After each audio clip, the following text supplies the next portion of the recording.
अच्छा स्टार्ट।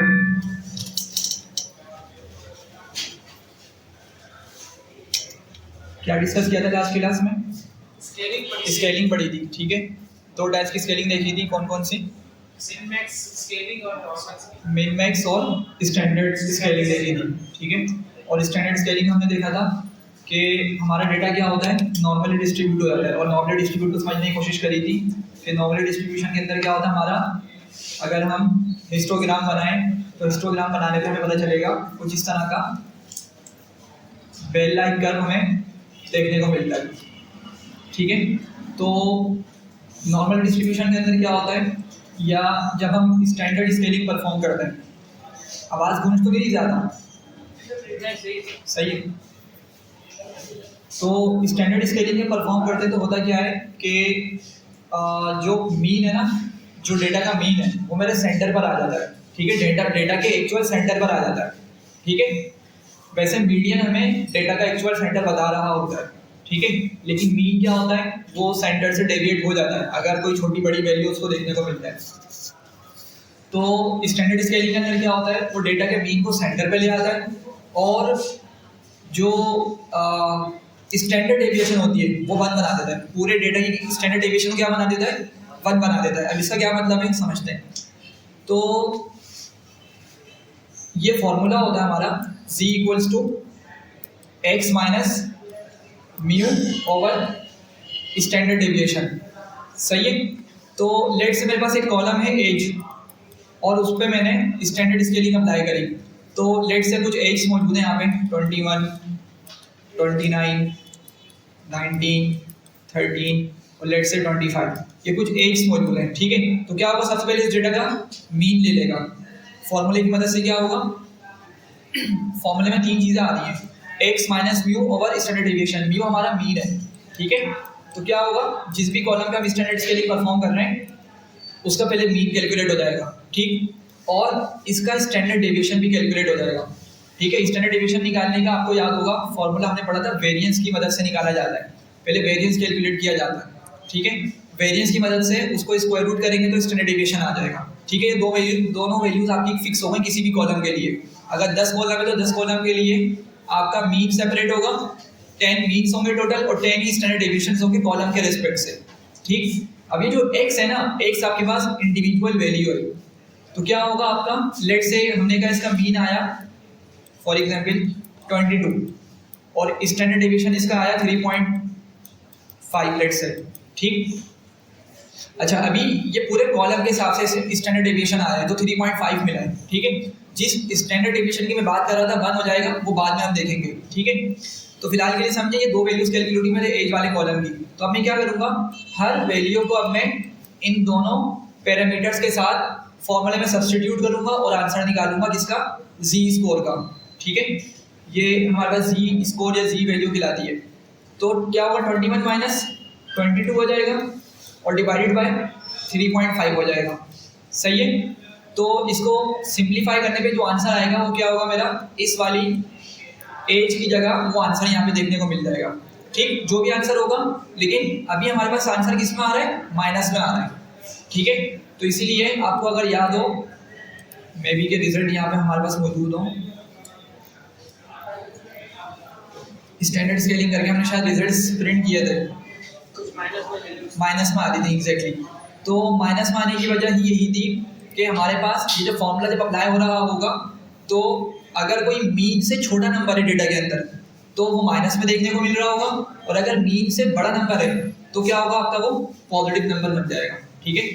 तो खैर इसी तरीके से क्या होगा आपका, हर नंबर का एक स्टैंडर्ड डेविएशन मीन की मदद से, स्टैंडर्ड डेविएशन और मीन की मदद से एक आंसर निकाला जाएगा और वो आपका क्या होगा, आपका वो जी स्कोर कहलाएगा, ठीक है। ये फॉर्मूले की मदद से आपका जी स्कोर निकाला जाएगा। अच्छा, अब लेट से कि हमने यहाँ पे ना कुछ वैल्यूज निकाली रैंडम, मैं यहाँ पे लिख लेता हूँ। लेट से मैंने लिखा 1.9 और लेट से माइनस का 1, 0, 1 और 1.9। लेट से ये मैंने कुछ रैंडम वैल्यूज लिख ली जो मुझे जी स्कोर की मदद से मिली, जी स्कोर की मदद से मुझे वाली वैल्यूज मिली, ठीक है। तो अब क्या होगा, अगर आप लोग मुझे बताएं, अगर मैं इस डेटा का ये जो मेरे पास अभी जी स्कोर आ रहा है, ठीक है, हमने इसके हिसाब से देखना है। अब अगर मैं इस डेटा का मीन निकालूं तो क्या मीन आएगा? अगर मैं जो मेरे पास जो पॉइंट में आंसर आ रहा है, अगर मैं इन पॉइंट्स की मदद से इसका मीन निकालूं डेटा का, क्या आएगा? 0 आ जाएगा, ठीक है। तो इसका मतलब क्या है कि मीन 0 होने का मतलब क्या है कि मेरा जो डेटा है ना वो एक्चुअल सेंटर में खड़ा हुआ है, जो हमने बात करी। जी स्कोर क्या करेगा? हमारे इस फॉर्मूले की मदद से इस तरह से मेरे डेटा को नॉर्मली डिस्ट्रीब्यूट कर देगा कि मीन आपका 0 हो जाएगा, ठीक है। और मीन 0 होने का मतलब क्या है कि आपका पार्शियली डेटा राइट साइड पर है और पार्शियल डेटा आपका 0 से लेफ्ट साइड पर है, ठीक है। तो आप लोग इसको 0 कंसिडर नहीं करिएगा, नॉर्मली ग्राफ में ये 0 लिखा जा रहा होता है, ठीक है। 0 आपका इस जगह पर होगा, ये बिल्कुल सेंटर वाला पार्ट है आपका, 0 यहाँ पर होगा, ठीक है। और अब अगर मैं इस डेटा का स्टैंडर्ड डेविएशन निकालूं, ठीक है, स्टैंडर्ड डेविएशन अगेन उसी फॉर्मूले की मदद से निकलेगा जो हमने पीछे पढ़ा था, वेरिएंस की मदद से हम यहाँ पे सिंपल फंक्शन का यूज कर सकते हैं। तो मुझे स्टैंडर्ड डेविएशन की वैल्यू क्या मिलेगी भाई? 1 मिलेगी। क्या मिलेगी? 1 मिलेगी, ठीक है। तो ये दो इसकी इंपॉर्टेंट कैरेक्टरिस्टिक्स हैं। जब भी हम स्टैंडर्डाइजेशन परफॉर्म करते हैं या स्टैंडर्ड स्केलिंग परफॉर्म करते हैं तो मीन हमारा सेंटर पर आ जाता है, यानी 0 हो जाता है, और जो जी स्कोर की वैल्यूज होती हैं अगर उसका हम स्टैंडर्ड डेविएशन निकालें तो वो फिक्स हो जाता है 1, ठीक है। एग्जैक्टली नहीं होता लेकिन 0.9999 आ रहा होता है, जिसकी मदद से हम क्या बोलते हैं कि स्टैंडर्ड डेविएशन क्या हो गई है? 1 हो गई है, ठीक है। तो अब ये बता क्या रहा है?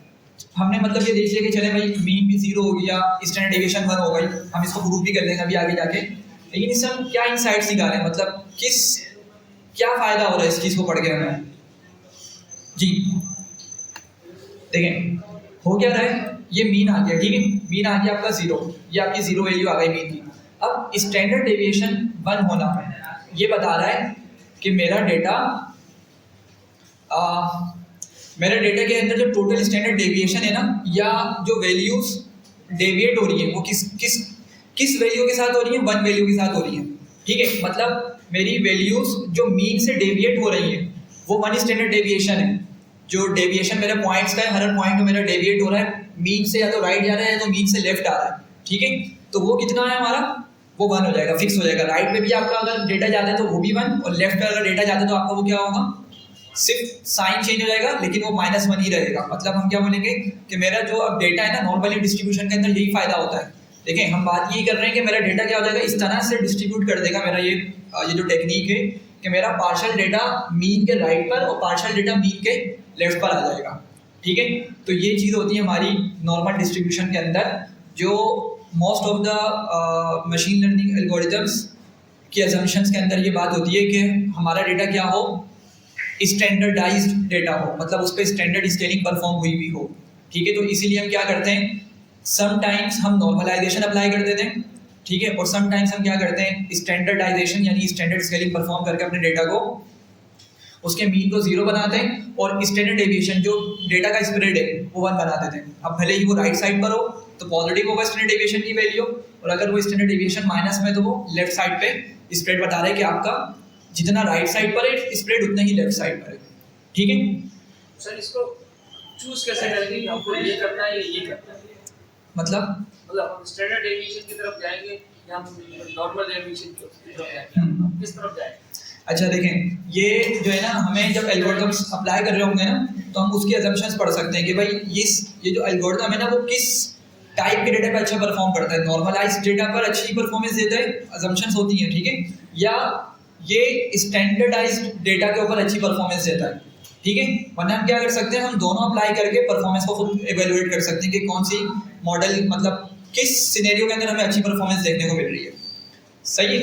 अब इसको ना इस तरह समझें जैसे आप लोगों ने, बल्कि हम सब ने लैब्स परफॉर्म करी हुई है। लैब्स मतलब केमिकल लेबोरेटरीज में हम जब जाते हैं, भले स्कूल्स में हो, कॉलेजेस में हो, और कोई एक्सपेरिमेंट परफॉर्म करते हैं तो हमें मालूम होता है वहाँ पे कुछ एक्सपेरिमेंट परफॉर्म करने से पहले अजम्पशंस होती है कि भाई आपका डिस्टिल्ड वाटर होना चाहिए, लेट्स से अगर वाटर का यूज़ करना है, और अगर कोई केमिकल यूज़ करना है तो वो इतना % कंसनट्रेटेड होना चाहिए, एंड सो ऑन। इस तरह की कुछ अजम्पशंस होती हैं, और फिर क्या बोला जाता है कि अगर आपने ये चीज़ें यूज़ करी तो आपको अच्छे रिजल्ट्स, ठीक है, देखने को मिलेंगे, और अगर वो चीज़ मीट नहीं करती तो रिजल्ट्स तो जब भी मिल जाएंगे लेकिन परफॉर्मेंस के अंदर या एक्यूरेसी जो होगी वो थोड़ी बहुत ऊपर नीचे मिल रही होती है, ठीक है। तो इस वजह से हमारे पास ये 2 टाइप्स की स्केलिंग हम परफॉर्म करते हैं, ठीक है। यहाँ तक आप इधर बताएं जल्दी से।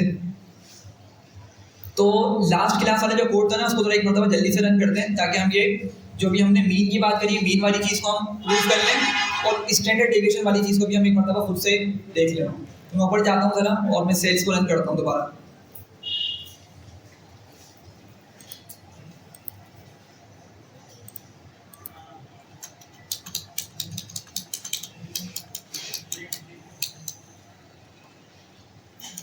सही है, सबसे पहले हमें क्या करना होता है, स्टैंडर्ड स्केलर का ऑब्जेक्ट बनाना होता है और इसको हम किसी भी वेरिएबल में सेव कर देंगे।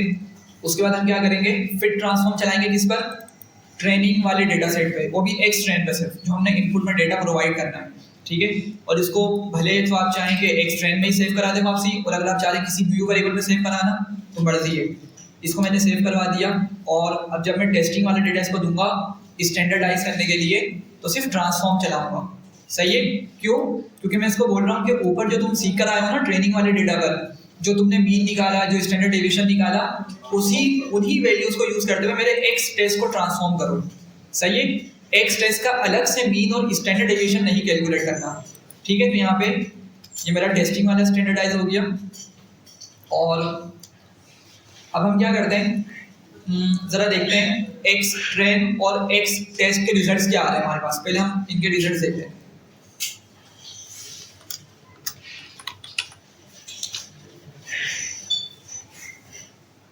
अच्छा सॉरी, इसका नाम क्या रख दिया था मैंने, एक्स ट्रेन स्टैंडर्ड स्केल रख दिया था,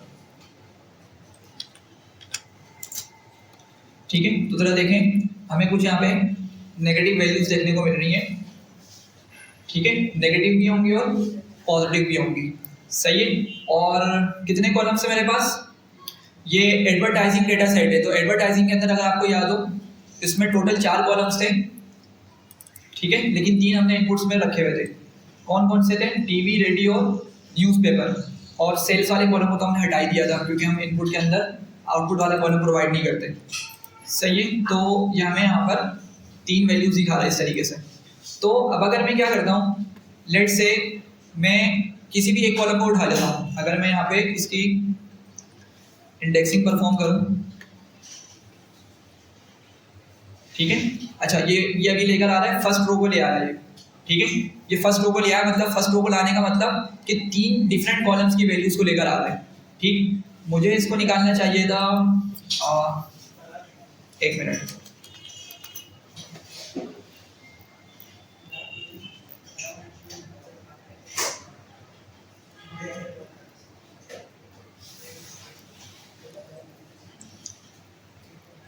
कॉलम टारगेट करना है, किस तरह से होगा, 0,0 करके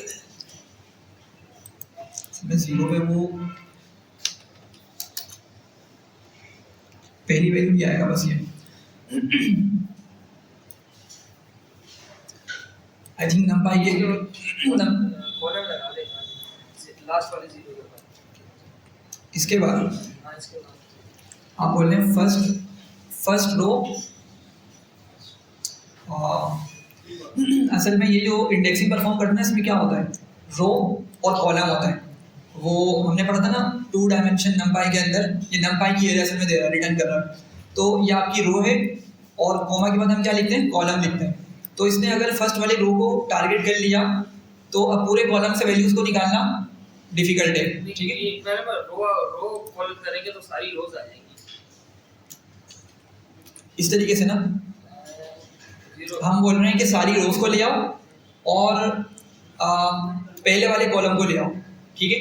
तो अगर मैं 0 ना दूं, आई थिंक 1 मिनट नहीं काम कर रहा है इस पर, कॉमा हटा दिया तो असल में हम ये बोलना चाह रहे हैं कि सारी रोज को लेकर आओ। अगर मैं कॉलम यहाँ लगाऊं और कॉमा करके बता दें, सब ले आया, और अगर मैं यहाँ पे 0 दे दूं, तो एक ले जाएगा, नहीं सिर्फ 0 बता लास्ट में। हाँ ठीक है, अब ये ले आया, ठीक है।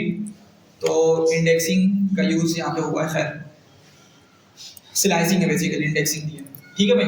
तो ये क्या हो गया, ये सारी वैल्यूज को लेकर आ गया जो मेरे फर्स्ट कॉलम से रिलेटेड थी। अब अगर मैं इसका मीन निकालता हूँ तो हम देखते हैं कि मीन की क्या वैल्यू आ रही है, डॉट मीन,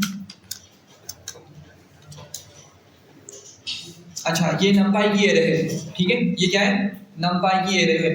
तो नंपाई की एरे के लिए अगर हमें मीन यूज करना हो तो क्या करते हैं, एनपी डॉट मीन लिखते हैं हम, ठीक है, ना के डॉट मीन लिखेंगे, ये पांडास पे चलता है। अगर पांडास का डेटा फ्रेम होता है ना, पांडास का जो डेटा फ्रेम हमारे पास होता है, ये जिससे ऊपर कॉलम्स मौजूद थे हमारे डेटा के अंदर, तो आपका डायरेक्ट डॉट मीन इस तरह से चल जाएगा। अगर मैं इसको इस तरह चलाऊंगा तो इसको एरर दे देना चाहिए। अच्छा एक मिनट, सही है, ये चल रहा है, हालांकि एनपी डॉट मीन करके चलना चाहिए था। खैर इसको देखें, अब ये वैल्यू क्या आ रही है हमारे पास, एक्सपोनेंट -17 में आ रही है, सही है, एक्सपोनेंट -17 का मतलब समझ रहे हैं कितना छोटा नंबर है ये। तो इसने मीन क्या बना दी है, ऑलमोस्ट जीरो बना दी है, ठीक है। और अगर हम इसकी स्टैंडर्ड डेविएशन निकालें, अगर मैं इसी चीज़ को कॉपी करूँ आपसे, और एनपी डॉट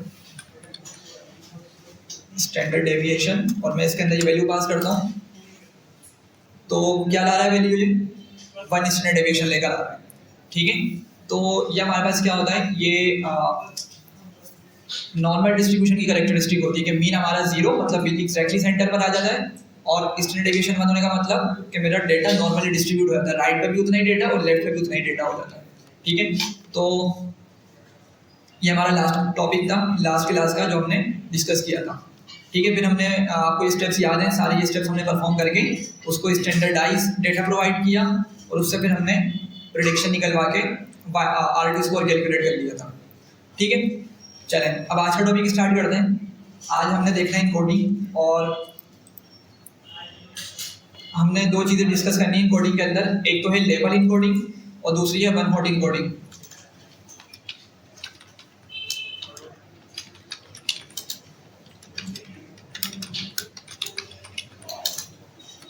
अच्छा, तो अब देखें होता क्या है, अगर मैं आपको डेटा दिखाऊं, एक डेटा यहाँ पे मौजूद है इंश्योरेंस के नाम से, ठीक है। मैं यहाँ पर इंश्योरेंस का डेटा रीड कर लेता हूँ, ठीक है, pd.read_csv लिख के,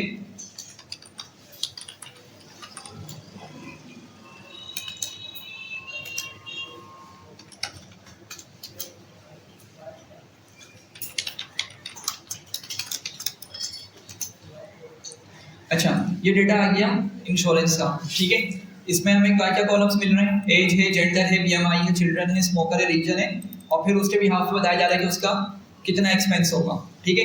मतलब ये डेटा इस तरह से है कि अगर किसी की एज 19 हो, जेंडर फीमेल हो, बीएमआई इतना हो, चिल्ड्रन उसके कुछ भी नहीं है, स्मोकर बिल्कुल है, रीजन ये हो, तो तकरीबन जो उसकी मेडिकल इंश्योरेंस का एक्सपेंस आएगा पर ईयर, वो इतना एक्सपेंस होगा, ठीक है। पूरे साल का इतना एक्सपेंस बताया हुआ है कि इतना इसका एक्सपेंस होगा, अगर ये कैरेक्टरिस्टिक हो तो उसका इतना एक्सपेंस बनेगा, ठीक है। पर ईयर मतलब वो अपनी हेल्थ पे कितना एक्सपेंस कर रहा होगा, ये उसकी अमाउंट लिखी हुई है।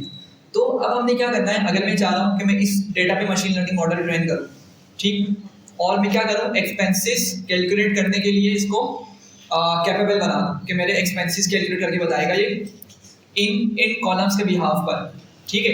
तो अब मुझे क्या करना होगा, मुझे पहले देखना होगा कि मेरे डेटा के अंदर टेक्स्ट रिलेटेड डेटा तो मौजूद नहीं है, स्ट्रिंग रिलेटेड डेटा या स्ट्रिंग वाला डेटा तो मौजूद नहीं है। अगर मौजूद है तो हम डायरेक्ट मशीन लर्निंग मॉडल को ये डेटा नहीं दे सकते, ठीक है। क्यों, क्योंकि वो नंबर्स की फॉर्म में चीज़ों को अच्छा समझता है, ठीक है। तो हमें क्या करना पड़ेगा, इसीलिए इसको न्यूमेरिक फॉर्म में कन्वर्ट करना पड़ेगा, नंबर्स में कन्वर्ट करना पड़ेगा। किन किन को, जेंडर को, स्मोकर को, रीजन को, इन 3 कॉलम्स को मुझे न्यूमेरिक फॉर्म में कन्वर्ट करना पड़ेगा, ताकि मैं एक ट्रेनिंग रेडी डेटा सेट बना दूँ और फिर मशीन लर्निंग मॉडल को दूँ और वो इस पर अपनी ट्रेनिंग कंप्लीट कर ले, ठीक है। तो यहीं पर हमारे पास क्या होती है, इनकोडिंग का यूज़ किया जाता है। जब भी आपने टेक्स्ट रिलेटेड डेटा को कन्वर्ट करना है न्यूमेरिक या नंबर्स की फॉर्म के अंदर, तो हमारा यहाँ पे इनकोडिंग का कॉन्सेप्ट आता है। अब कितने टाइप की इनकोडिंग है, 2 टाइप की इनकोडिंग हमारे पास, लेबल इनकोडिंग और वन हॉट इनकोडिंग। टाइप्स बहुत सारी हैं, कोर्स के अंदर ये 2 शामिल हैं। तो लेबल इनकोडिंग में क्या होता है कि हमारा डेटा मतलब हमारा जो मॉडल है, ठीक है, लेबल इनकोडिंग क्या करता है, जो भी हमारा टेक्स्ट रिलेटेड डेटा होगा ना, उसको नंबर असाइन कर देगा। किस तरह नंबर असाइन करेगा, अब लेट्स से जेंडर का कॉलम है हमारा,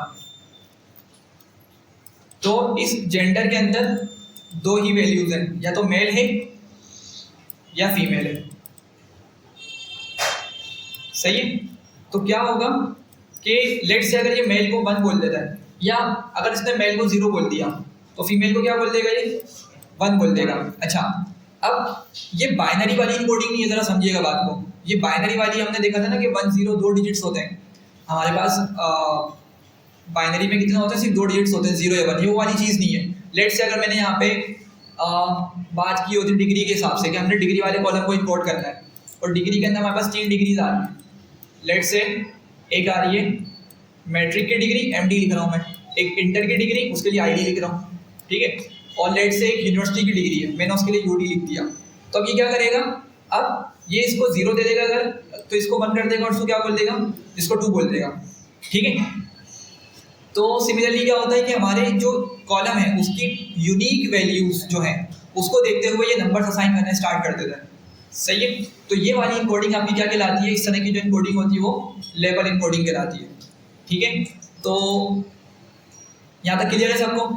तो हम क्या करते हैं, जरा जल्दी से इस पे लेबल इनकोडिंग परफॉर्म करते हैं कि किस तरीके से हम इन कॉलम्स को लेबल इनकोड करेंगे। अच्छा, लेकिन याद रखें, हम भले ही स्केलिंग परफॉर्म कर रहे हो या इनकोडिंग परफॉर्म कर रहे हो, हमने करना कहाँ पर है, ये एक्स ट्रेन पे करना है। एक्स ट्रेन पे फिर ट्रांसफॉर्म चलाना है, और नॉर्मल एक्स टेस्ट पे क्या करेंगे, सिर्फ ट्रांसफॉर्म चलाएंगे, ठीक है। ये रूल याद रख लें, ठीक है। तो हमें क्या करना होगा, सबसे पहले अपने डेटा को प्रॉपर तरीके से वही एक्स वाई में स्प्लिट करना होगा। फिर हम ट्रेन टेस्ट स्प्लिट चला के उसको X train X test Y train Y test में स्प्लिट करेंगे, और फिर इन द एंड क्या करेंगे, जाके उसको फिर ट्रांसफॉर्म चलाएंगे लेबल इनकोडिंग की मदद से, ठीक है। तो आपको मेजॉरिटी स्टेप्स मालूम है, हम जरा एक बार जल्दी से इंप्लीमेंट करते हैं। डेटा ऑलरेडी रीड कर लिया है और INS वेरिएबल में इसको सेव किया हुआ है। अब मैं क्या करूँगा, सबसे पहले तो एक्सपेंस वाले कॉलम को सेपरेट कर लूँगा ताकि मैं इसको वाई वाला वेरिएबल बना सकूँ, ठीक है। तो मैं यहाँ लिखता हूँ इंश्योरेंस डॉट ड्रॉप और एक्सपेंसेस, और ये एक्सिस में क्या दे दिया मैंने, 1 दे दिया। तो क्या होगा, मेरे पास उस कॉलम के अलावा सारे वैल्यूज आ जाएंगी, सारे कॉलम की वैल्यूज आ गई। इसको मैं किस में सेव कर दूँ, एक्स के अंदर, और वाई में क्या करूँगा, इंश्योरेंस के अंदर मैं एक्सपेंसेस लिखूंगा। मेरे पास क्या हो जाएगी, एक्स और वाई की वैल्यूज यहाँ पे आ गई हैं, ठीक है। अब क्या करना है, मुझे ट्रेंड टेस्ट स्प्लिट चलाना है। तो आई थिंक मैंने उसको ऊपर इंपोर्ट किया हुआ है और रन भी किया हुआ है सेल को। तो हम डायरेक्ट यहाँ पे लिखते हैं X train X test Y train Y test train test split X को वाई दिया, और टेस्ट साइज हमने बता दिया इसको 0.2, सही है। अब मेरा क्या हो गया, ये ट्रेनिंग और टेस्टिंग के अंदर मेरा डेटा स्प्लिट हो गया, ठीक। अब हम इसकी इनकोडिंग की तरफ जाएंगे। अब हमने इसकी इनकोडिंग परफॉर्म करनी है, वो भी लेवल इनकोडिंग जिसकी हम बात कर रहे थे। तो क्या करना होगा, हमें लाइब्रेरी में से इसको इंपोर्ट करना पड़ेगा। मैं इसको यहाँ लिखता हूँ, कहाँ से करेंगे हम, from sklearn dot pre processing import label encoder, सही है। और क्या करूँगा, मैं इसका एक ऑब्जेक्ट बनाऊंगा, ठीक है। जो भी हम लाइब्रेरी इंपोर्ट कर रहे हैं उसको ऑब्जेक्ट बना के यूज़ करना है। नॉर्मलाइजेशन में भी यही किया था, स्टैंडर्ड स्टाइलिंग में भी यही किया था, लीनियर रिग्रेशन में भी हम यही करते आ रहे हैं, अगर याद हो, ठीक है। तो जितने भी ये मॉडल्स हैं सबके हम पहले ऑब्जेक्ट बनाते हैं, फिर उस पर काम करना स्टार्ट करते हैं। तो क्या करूँगा, मैं इसको लिख दूंगा, let's say label encoding equals to LE लिख दिया मैंने उसको शॉर्टकट में, और यहाँ पे लेबल इनकोडर बताया मैंने, उसको एग्जीक्यूट किया तो मेरा ये ऑब्जेक्ट बन गया, ठीक है। यहाँ तक क्लियर है भाई। अच्छा, अब लेबल इनकोडिंग में एक मसला है, वो मसला ये है कि अगर मैं लिखता हूँ direct LE dot fit transform, और मैं इसको डेटा दे देता हूँ एक्स ट्रेन का, लेकिन एक्स ट्रेन में सब कुछ तो नहीं देना मुझे इसको, सही है। एक्स ट्रेन के अंदर मुझे, अगर आप लोग देखें, एक्स ट्रेन के अंदर कुछ न्यूमेरिक कॉलम्स भी मौजूद हैं, तो उसको तो हम इंपोर्ट नहीं करेंगे, ठीक है। जैसे एज हो गई, PMI हो गया, चिल्ड्रन हो गए, ये हमारे पास ऑलरेडी न्यूमेरिक वैल्यूज़ हैं, तो मैं इनको इंपोर्ट नहीं करूँगा। तो मैं क्या करूँगा, बारी बारी या तो मैं जेंडर को, स्मोकर को, रीजन को, इन तीनों कॉलम्स को एक साथ दे दूँ, लेकिन यहाँ पर ये फेल हो जाएगा, मतलब तीनों को एक साथ इंपोर्ट नहीं कर पाएगा। हमें इसको इंडिविजुअली बारी बारी इसको इंपोर्ट करना पड़ता है, ठीक है, तो इसके लिए मुझे क्या करना पड़ेगा, अगर मुझे बारी बारी तीनों वैल्यूज़ को इंपोर्ट करना है ना, तीनों कॉलम्स को इंपोर्ट करना है, तो मुझे फिर 3 ऑब्जेक्ट्स बनाने पड़ेंगे। समझे बात को? क्या होता है, अगर आपको याद हो, हमने LR लीनियर रिग्रेशन का ऊपर एक ऑब्जेक्ट बनाया था प्रीवियस क्लास के अंदर। हमेशा जो हम करते आ रहे हैं आज तक, लीनियर रिग्रेशन का एक ऑब्जेक्ट बना के उसको LR में सेव कर दिया। कुछ भी नाम दे सकते थे, लेकिन LR में सेव कर दिया। और आपको याद होगा लास्ट क्लास में हमने इसको डिस्कस किया था। पहले हमने उस पर नॉर्मलाइजेशन अप्लाई करी, ये रहा, हमने लीनियर रिग्रेशन का ऑब्जेक्ट बनाया और उसको हमने नॉर्मलाइज्ड डेटा दिया था। यहाँ पे एक्स ट्रेन स्केल्ड, ये नॉर्मलाइज वाला डेटा है, और वाई ट्रेन प्रोवाइड किया, प्रेडिक्शन निकलवा ली, और अपना जो भी हमने आर्टिस्ट को निकाला था हमने कैलकुलेट कर लिया। फिर जब स्टैंडर्ड स्केलिंग परफॉर्म करी तो मैंने दोबारा से क्या किया, एक न्यू ऑब्जेक्ट बनाया। हालांकि हम चाहते तो ऊपर वाले पे चला सकते थे, इस वाले LR पे भी चलाते तो चल जाता, लेकिन मसला क्या होता, ओवरराइड होने की वजह से ना उसके पुराने कोफिशिएंट्स उसके मेमोरी से लॉस हो जाते। याद रखें कि LR के अंदर ना क्या होता है, हमारे कोफिशिएंट्स और कांस्टेंट्स मौजूद होते हैं। किस तरीके से, अगर मैं लिखता हूँ LR dot COEF underscore coefficient, तो हमारे पास ये 3 कोफिशिएंट्स हमें देखने को मिल रहे हैं। कोफिशिएंट बेसिकली आपके वही जो हमने बात की थी ना, जैसे y = mx + c है, तो m क्या हमारा कोफिशिएंट है, जिसको हम स्लोप बोल रहे होते हैं, या अगर इसको हम फाइन ट्यूनिंग के हिसाब से बात करें, फाइन ट्यूनिंग, तो इसको बोलते हैं वेटेज, कि मेरा कोई कॉलम कितना वेट रखता है या उसका कितना इफेक्ट है आउटपुट वाले कॉलम के ऊपर। तो ये वैल्यूज हमें वो बता रही होती हैं जो हमारा मशीन लर्निंग मॉडल कैलकुलेट करके लेकर आ रहा है। तो अगर मैंने इसी LR को यूज़ करके अगले वाला मतलब स्केलिंग पे भी मैंने इसको यूज़ कर लिया होता, तो क्या होता, मेरे पास ये वाले कोफिशिएंट्स मुझसे लॉस हो जाते। ठीक है, तो ऐसा हो सकता है कि इसकी बाद में ज़रूरत पड़े, तो इसलिए हम क्या करते हैं, न्यू ऑब्जेक्ट बना के काम कर रहे होते हैं हमेशा। सही है, यहाँ तक क्लियर हो रही है मेरी बात? तो इसी तरीके से अगर मैं बारी बारी कोडिंग करने जाता हूँ, मैंने कहा लेट से जेंडर वालों को क्या करो, इनकोड करो। ठीक है, अब जेंडर में तो कितनी वैल्यूज हैं, लेट से 2 ही यूनिक वैल्यूज हैं, तो इसने एक को 0 बोला, दूसरे को 1 बोला, इसने इनकोड कर दिया। सही है, अब लेकिन LE को मालूम है कि उसने किसको 0 कहा और किसको 1 बोला। मेल को 1 बोला लेट से, और फीमेल को 0 बोला, तो इसको इसकी मेमोरी में ये बात सेव है अभी। अगर मैं इसी चीज़ को दोबारा LE को इनकोड करूंगा, मतलब फिर ट्रांसफॉर्म करूंगा किस कॉलम के लिए, लेट से रीजन वाले के लिए। ठीक है, अब रीजन में 4 वैल्यूज हैं, ये south east, south west, north east, north waste. तो क्या होगा, अब वो इसके हिसाब से अपने आप को अपडेट कर लेगा, लेकिन पुराने डेटा उसका लॉस हो जाएगा। सही है, तो इसीलिए मैं आपको ये समझाना चाह रहा हूँ कि हम क्या करेंगे, 3 इनकोडिंग के वेरिएबल्स बनाएंगे यहाँ पे, या ऑब्जेक्ट्स बनाएंगे। तो मैं यहाँ पे लिखता हूँ LE, इसका नाम हम थोड़ा चेंज कर देते हैं, जेंडर मैंने रख दिया। ठीक है, और एक को हम बोल देते हैं स्मोकर, या अगर आपने कोई शॉर्टकट यूज़ करा तो आप वो भी यूज़ कर लीजिएगा। और थर्ड वाले को हम लिख देते हैं रीजन। ठीक है, ये हमारे 3 ऑब्जेक्ट्स बन गए।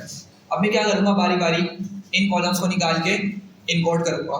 ठीक, तो सबसे पहले मैं यहाँ पे लिखता हूँ LE अंडरस्कोर जेंडर, फिर ट्रांसफॉर्म करूँगा और एक्स ट्रेन वाला डेटा दूंगा। सिंपल एक्स ही नहीं निकालना, अगर एक्स दिया तो मतलब पूरा डेटा उठा के मैं उसको दे रहा हूँ, टेस्टिंग वाला, ट्रेनिंग वाला सब कुछ उठा के दे रहा हूँ, नहीं। हमने जब भी फिर ट्रांसफॉर्म करना है तो हमेशा एक्स ट्रेन वाले पे काम करना है। अच्छा, लेकिन एक्स ट्रेन में सब मैं कौन सा कॉलम दूंगा, सिर्फ जेंडर वाला। ठीक है, तो मैं जेंडर यहाँ पे वैल्यूज को पास कर देता हूँ, और इसको जब एग्जीक्यूट करूंगा तो इसने क्या किया, 0 और 1 के अंदर मेरी कोडिंग परफॉर्म कर दी। ठीक है,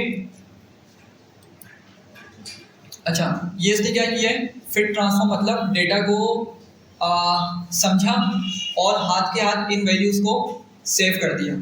ठीक है, अब मुझे क्या करना था, समझे बात को, मुझे इन वाली वैल्यूज को, जो जेंडर में वैल्यूज मौजूद है, इन्हीं को तो मुझे 0 और 1 में कन्वर्ट करना था ना, नंबर में कन्वर्ट करना था मुझे। तो उसने मुझे ये वैल्यूज दिखा दी है कि उसने इस तरीके से डेटा को इंपोर्ट किया है। और याद रखें, रन टाइम पे जो भी आपको अपडेट, मतलब जो भी आपको आउटपुट दिख रहा होता है ना, जैसे मैंने इसको रन किया, इसने रन करते साथ ही मुझे डेटा दिखा दिया। तो इसका मतलब क्या है, इसने ये परमानेंट चेंज नहीं किया। हाँ, डेटा समझ तो लिया है, लेकिन जो मेरा असल कॉलम है जेंडर वाला, उसमें अभी तक परमानेंट कोई चेंज हुआ नहीं है।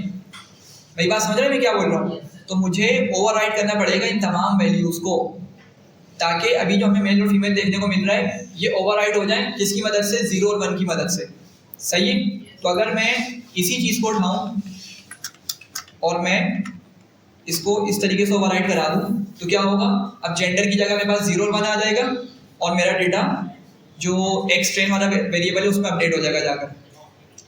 ठीक है, एक मरतबा चेक करते हैं इसको। तो x1 के अंदर जो जेंडर का कॉलम उसमें हमारे पास अब 0 1 देखने को मिल रहा है। यहाँ तक क्लियर है बात? अच्छा, ये हमने अभी एक्स ट्रेन के साथ किया है काम, यही काम हमने किसके साथ करना है? स्मोकर के साथ भी करना है और रीजन के साथ भी करना है एक्स ट्रेन पर। अभी टेस्ट की बात नहीं हो रही अभी, ठीक है? तो थोड़ा जल्दी से हम काम करते हैं, कॉपी करते हैं इसको, नीचे आके पेस्ट करके इसको यहाँ पर स्मोकर कर देते हैं।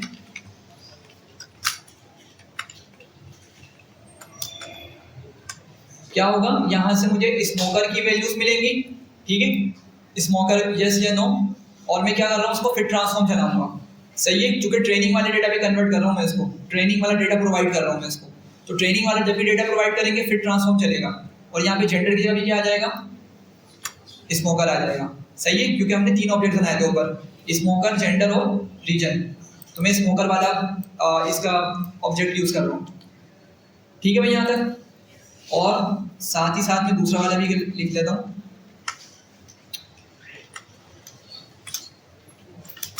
यह क्या आ जाएगा? रीजन, ये भी रीजन हो जाएगा, और यहाँ पे हमारा रीजन हो गया, सही है भाई? एग्जीक्यूट करते हैं, और अब क्या हुआ मेरा, अगर मैं एक्स ट्रेन को शो करूं तो मेरे पास स्मोकर और रीजन के अंदर हमें वैल्यूज यहाँ पे देखने को मिल रही है, ठीक है? तो जिस तरह हमने बात की थी 0 1 2 करके, 0 1 2 3 करके हमें वैल्यूज दिखा देगा, इसी तरीके से हमें रीजन के अंदर इसने वैल्यूज को असाइन कर दिया है, ठीक है? यहाँ तक आप इधर बताएं जल्दी से, यहाँ तक क्लियर है सबको? अच्छा, अब हुआ क्या है कि L E smoker, L E gender और एल ई रीजन के अंदर उसने इन नंबर्स को जो उसने असाइन किए अपने मेमोरी में सेव किया है।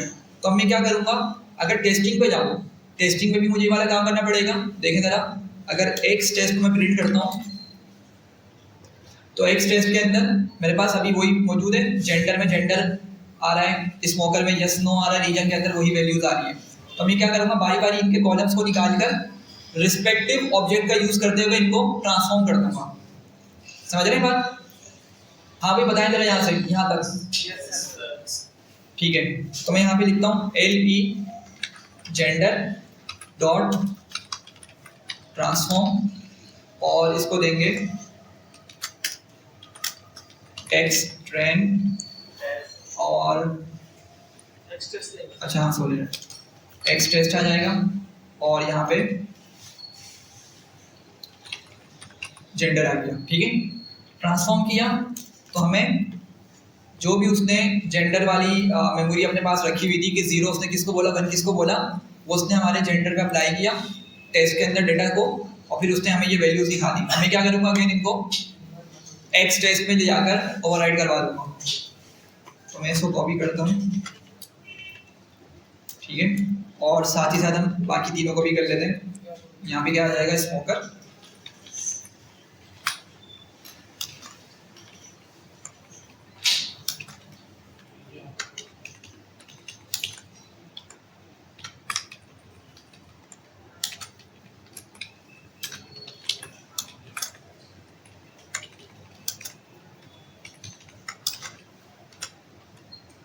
सही है? अच्छा, एक्स टेस्ट को देख लेते हैं।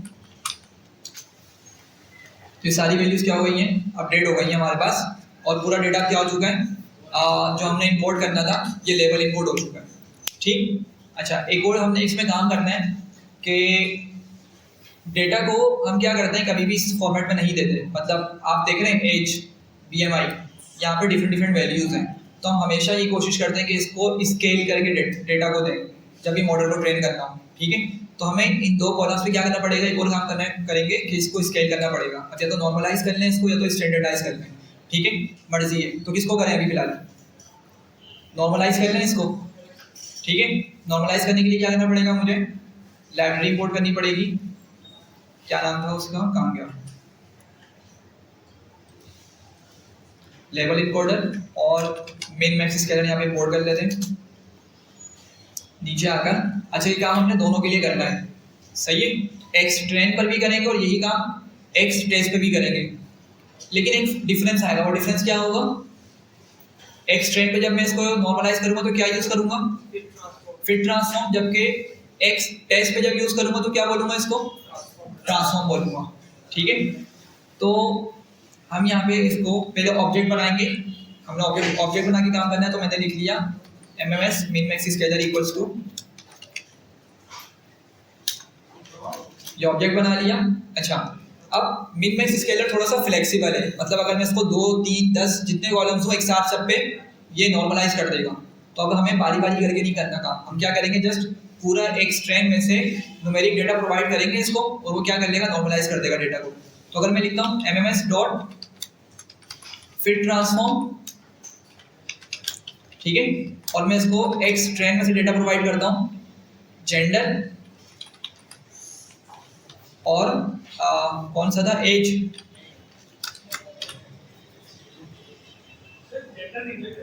जी BMI भी था, एक मिनट,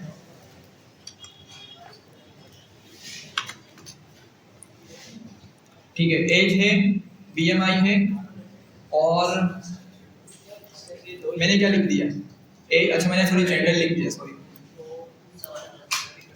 यहाँ पे हमारा BMI आ जाएगा। और चिल्ड्रन को करना ही नहीं करना, हाँ भाई, चिल्ड्रन का डेटा कोई इतना बड़ा नहीं है, जी जरूरत नहीं है।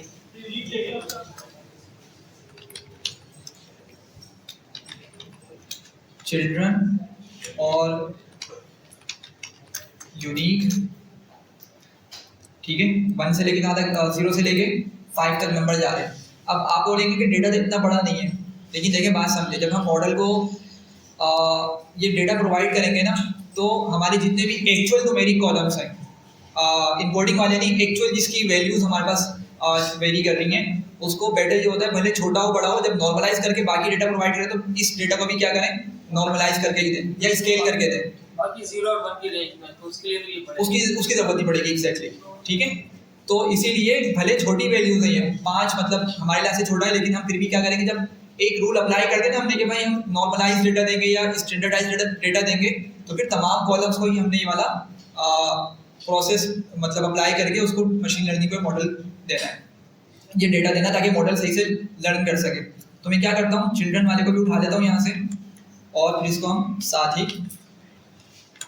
रीजन वाले को भी फिर कर लें, क्योंकि 0, 1, 2, 3, 4 तो उसमें भी आ रहा है, और एक बड़ी वो है। अच्छा देखें, रीजन जो है ना, समझे, वो इनकोडिंग है, वो इनकोडिंग है, सही है। मैं इसमें बताता हूँ, इसमें लेवल इनकोडिंग में एक मसला होता है, आप लोगों ने उसको आइडेंटिफाई कर लिया है, लेकिन फिलहाल हम क्या करेंगे, रीजन वाले को नॉर्मलाइज या स्केल नहीं करेंगे, क्योंकि वो इनकोडिंग की मदद से वो नंबर्स बने, ठीक है, तो उसको हम ऐसे ही देने देंगे। सिर्फ हमने जो इंटीजर या फ्लोट नंबर्स होते हैं, एक्चुअल, ठीक है, उनको हम क्या कर रहे होते हैं, इस तरीके से नॉर्मलाइज या स्केल करके दे रहे होंगे, स्टैंडर्डाइज करके।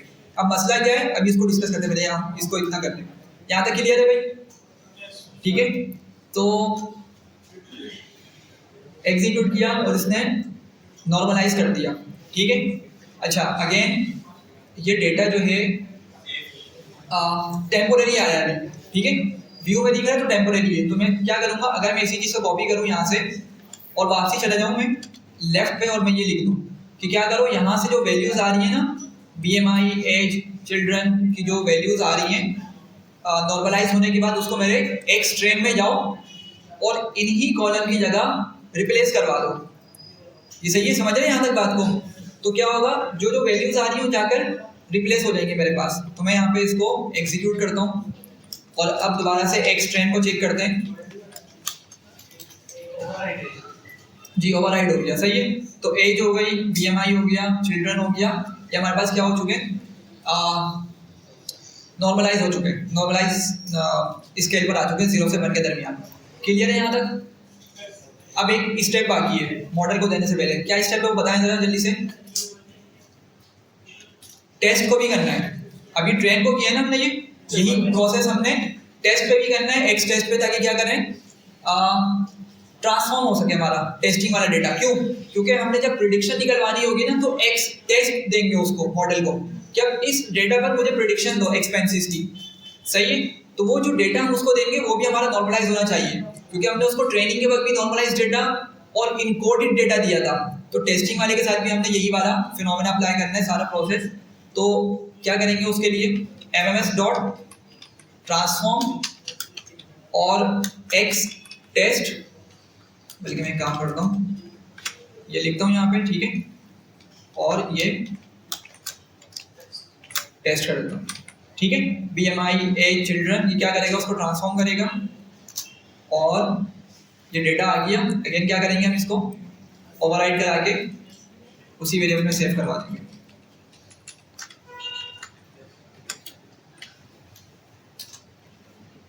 ठीक है, चलिए अब यहाँ तक का हमारा मॉडल को डेटा देने से पहले तक का जो भी काम था हमने इसको प्री प्रोसेस कर लिया, प्री प्रोसेसिंग खिलाती है सारी, ठीक है।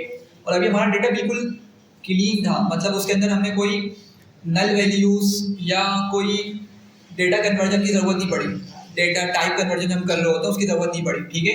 तो इसलिए हमें ये बस ये स्टेप्स करने पड़ेगा। अगर डेटा के अंदर हमारे पास मेसी डेटा होता, पहले हम उसको पांडास वगैरह का यूज़ करते हैं, उसको पहले क्लीन करना पड़ता, नल वैल्यूज डुप्लीकेट सब कुछ रिमूव करना पड़ता, फिर फाइनली हम ये स्टेप्स करते और फिर मॉडल को डेटा प्रोवाइड करते। तो पीछे वाला काम हमारा खत्म हो गया क्योंकि क्लीन डेटा ही हमारे पास मौजूद था। अब एक मरतबा देख लेते हैं एक्स ट्रेन को, ठीक है। तो एक्स ट्रेन के अंदर जो वैल्यूज हमने स्केल की थी वो स्केल हो चुकी हैं, और जिनको हमने इनकोड किया था लेवल इनकोडिंग परफॉर्म करके वो इनकोड हो चुका है, ठीक है। और टेस्ट के अंदर भी हमारा डेटा सीधा हो चुका है, नॉर्मलाइज हो गया और इनकोड हो गया, सही। चले आगे, अब क्या करेंगे, हम मॉडल को मॉडल बनाएंगे। अभी फिलहाल लीनियर रिग्रेशन हम पढ़ रहे हैं सारे, तो लीनियर रिग्रेशन का ऑब्जेक्ट बना लेते हैं। मैं लिखता हूँ LR मॉडल, लीनियर रिग्रेशन का मॉडल, लीनियर रिग्रेशन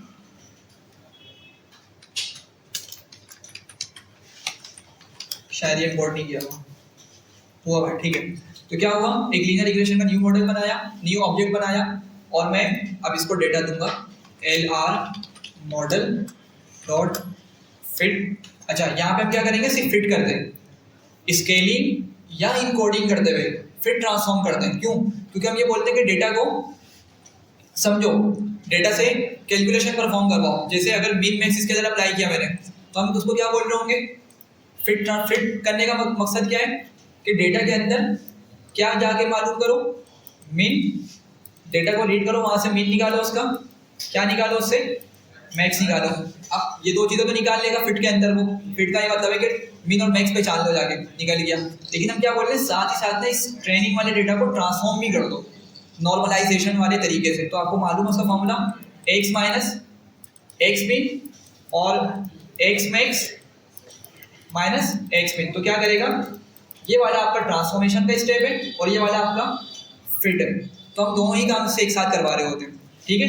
लेकिन अभी जब लीनियर रिग्रेशन हम यूज़ करते हैं सिर्फ फिट करते हैं, ठीक है, क्योंकि हमें क्या करना है, मॉडल को ट्रेन करना है। अब हमने कुछ मॉडल जो डेटा उसके साथ कुछ चेंजिंग नहीं करनी।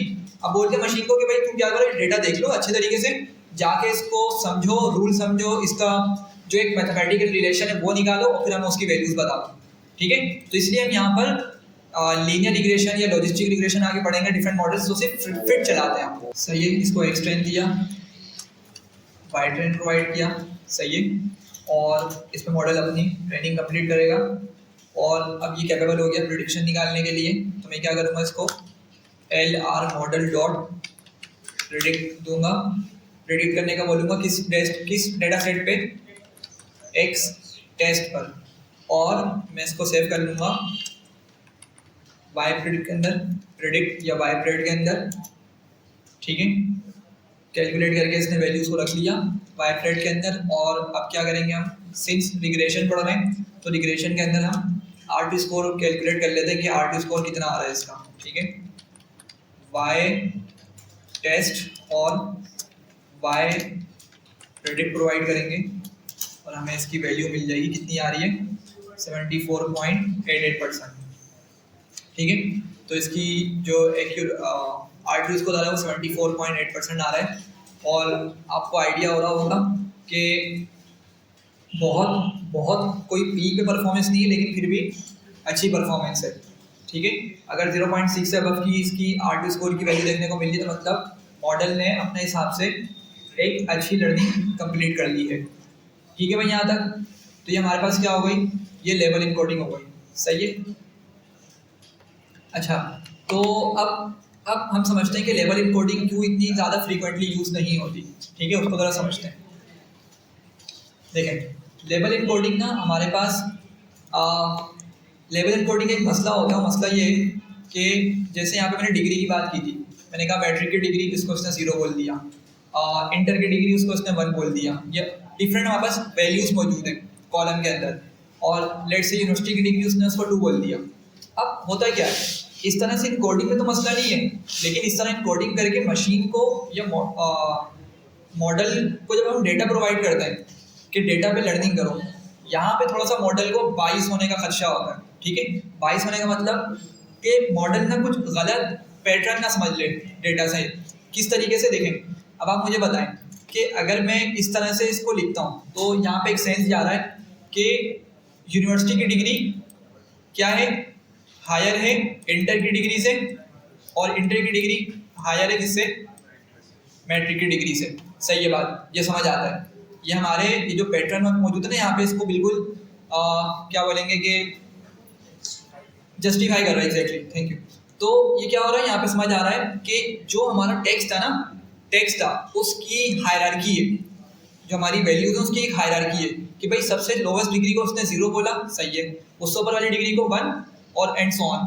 यहाँ तक बात सही है। लेकिन अब समझे, अगर यही चीज़ मैं लेट से बोलता हूँ